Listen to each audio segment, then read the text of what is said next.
Welcome back. Thanks for joining in. This is Jake from Ohio State.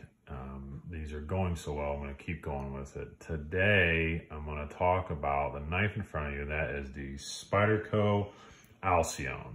I've heard it pronounced different ways, but that's the way I'm going to go with it. This is part of, and this will be more of the discussion on this knife, is part of Spyderco's, is it their budget line? Well, the price kind of is, or it's not, depending on where you sit. I kind of say it's not, but the material they used on it is very, it goes with their budget line. So you watch the video, you decide where it's going to be. So with this steel, to start off with, you have, see if we can pick it up in there. If not, it is the CTS BD1. And, you know, I agree that it certainly is a budget steel. And if you go, I like that on Blade HQ, if you go to Blade HQ and you just in the search bar type in knife steel guide, they give a nice list of a lot of the standard stuff that's used. And they rank it down into the budget steel, which is great.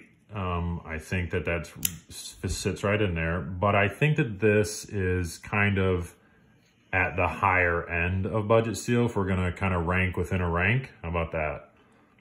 I think it lies up in there. Is it better than 8CR? I think it is. I think that it's a little more to sharpen, so therefore it does hold an edge just a little bit better. So it's kind of something to look at if that's what you're going to go after. It still is in the budget. Now, the same with the handle material. You have G10 CTS BD1, and you've got a 7-inch overall length. So that sets right in for the gorilla paws. You know, you get a good grip. Everything looks nice on there. I can get my thumb right on the jimping, right where they have it. This contour, I extremely appreciate the contour here and here. That molds right into your hand quite well. You know, I can get all four and my fingers aren't bunched up to where they can't go anywhere. And so it fits. You got 7 inches overall, like I said, CTS BD1, G10.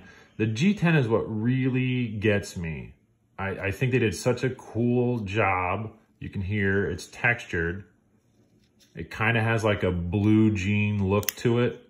They just say it's gray.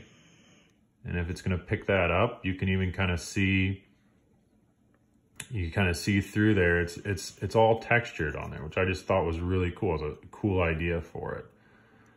So you get this knife in the budget line, but that price is sitting just below $70 for it. $68, $67. Sometimes you'll find it on sale for less, of course, but the average price, you're sitting a little below $70. Now, you know, it's always a conversation. What is budget? Where does budget lie? I mean, I don't know. I consider budget a $30 to $50 range. You know, that's your standard budget. So I think this kind of goes out, but you know, you are getting good quality. I'm not saying that. It's a really good quality off of the knife.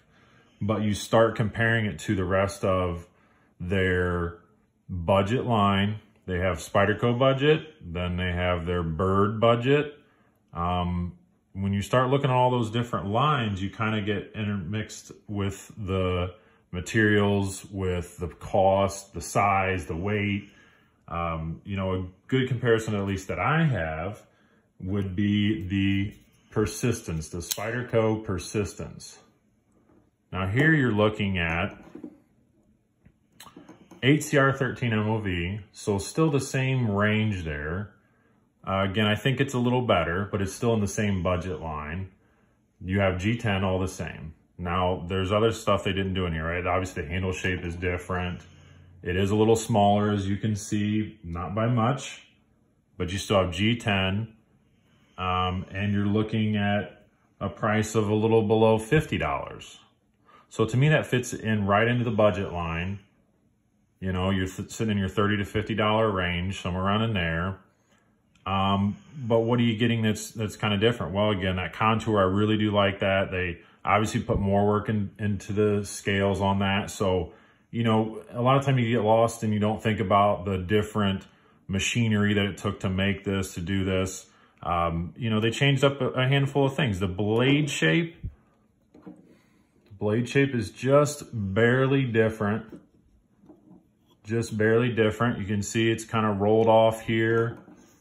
There's a shot up close of like the jimping. And then on the persistence, you have a very aggressive jimping. So again, that's just preference, you know. It fits my hand again, you know, just length, you're talking a couple of tenths difference, 2 tenths, 3 tenths difference. Same pocket clip, same lanyard hole. Your lockup on it's good, the quality is good. I can flick them easily enough. Everything works there. I cannot Spidey flick, I'm sorry. I can do it on some larger ones, but not the ones that just barely fit. That 7 inches, again, roughly on this guy, 7 inches overall, that's kind of my cutoff. I try to stay a little above that. I have some that are smaller, and I think that, you know, they work well, and there's a few out there that I want to try and want to get a hold of because they look so cool. But this length seems to work for me. So, you know, there's another line in it. I don't have any of them, but if you go to, again, I mentioned the Spyderco, their bird line, right? So everything starts to fall into place. The bird line, then, you have a Raven 2. A Raven 2 is their version of the Tenacious. And I say they're as if they're different companies, but they're the same. You know, and you're coming in with a Raven 2 at $60, 7.8 inches, so it's about an inch longer. If you look at a Raven 2, though, it's got this same contour. It's G10, it's CTS BD1, and you're $60. So you're an inch bigger, but roughly $10 cheaper than this. But you're looking at a just standard. Now, the Tenacious has been how many different variants of colors and you know, different scales and so on, and you can upgrade and do whatever you want with it. They have a lightweight version, which I think looks really, really cool. I like to get my hands on that. So, you know, it'd be a good comparison to have that up there. The Tenacious, and then your Bird Raven 2. So you dive into those different lines, and you can see just the different variants across it. Now, again, I really like this. I'm not trashing this at all. It's just a conversation around where does budget lie and where do you go as far as if you're diving into budget, or, you know, do you want to go with the Raven line? Do you want to stick with Spyderco budget, regular Spyderco on, I don't know, Spyderco cheap, Spyderco less expensive, Spyderco budget, the Raven series, the Bird series, you know, and a little comparison then, not on cost at all, but size-wise, materials-wise. You know, what if I bring out the Native 5, which is probably my most beloved single blade Spyderco. Now we have a Native 5 with G10, but we jumped all the way up. Let me move these around so kind of a price-wise. We jumped all the way up to S35. I have one of the original ones that I was able to get through a trade, which again, I always go off on a tangent that I love this community and the kindness and trades and gifts and good pricing and so on. I was able to land several of these. So, but going back, you now have S35, you have G10, lightweight, just a phenomenal blade, perfectly contoured. I can hold it. I have no issues whatsoever on it. The pocket clip was a wonderful upgrade yet again by a good friend of mine. But you went from 40 45, 50 bucks here. Then you jump up to 70. Then you go, these are about 100, a little over 100. But your blade steel went up an entire notch, I would say. You know, you moved into a whole new class. These two, same class, a little bit of difference. This one, completely different class. Comfort, everything about it is still great if you're into lockbacks, of course. So, 3 different series, 3 different models, all Spyderco quality. You start diving into those budget things and you got to see where you want to land. So let me know what you guys think, you know. The contour, squared off, lightweight, higher steel. This was supposed to be based off of this, but I just start talking and it goes where it wants to. So thanks for listening again, guys. Let me know if I can change up, do anything different, or if I should just keep going and living life. And you guys are the best. Thank you very much. Have a good day.